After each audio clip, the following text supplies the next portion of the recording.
Yes, exactly, which is why we're playing, you know.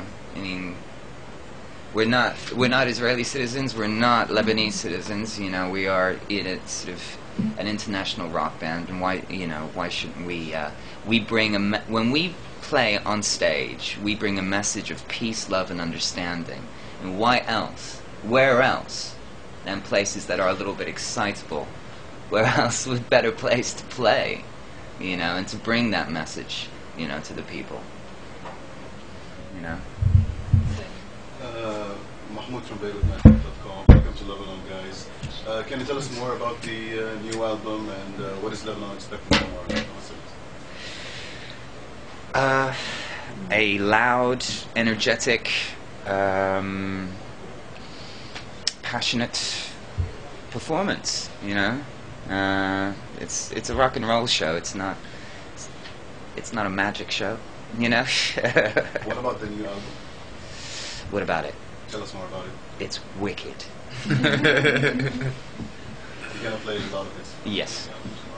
Yeah, and you know, singles and classic Placebo songs. Also some obscure numbers, some B-sides, and a brand new song which has never been released. Rock and roll series of sex adventures, but in the last album it was a little bit different. Battle for the Sun was more emotional, more strong. So how mature have you become? Well, I completely disagree with you, and I think it's very reductive.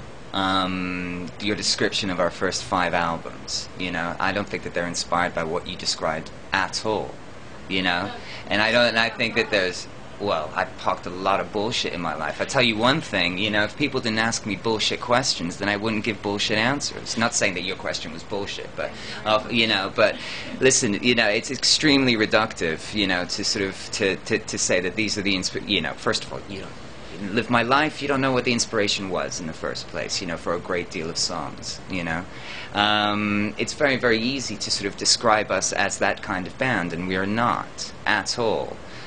Certainly, Battle for the Sun has a different atmosphere and a different vibe to its predecessor, but if you go back and you look at historically, what we've done is that every time we've made a record, we have reacted in an artistic way, quite strongly against its predecessor. And if you have a look at Meds, which is a very, very dark record, you know, we reacted against that, and we wanted to make something that was a little bit brighter this time round, you know.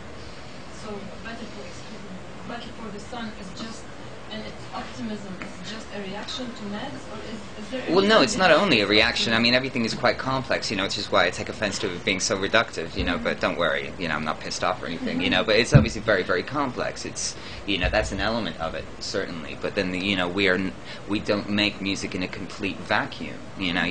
What happens in your life, you know, has an effect on the kind of art that you create as well, you know, and you have control over certain aspects of your existence, and you don't have control over certain aspects of your existence. You know, you live in the Middle East, you should know that pretty damn well. Some media just said that the departure of Steve Hewitt was behind this optimism in your latest album. Well, that's possible. You know, the thing is that before his departure, you know, we were very unhappy. Which is what, you know, kind of drove created the need for a separation and a change of personnel. So obviously, yes, you know, when you know, you get a new guy in the band, you know, and you know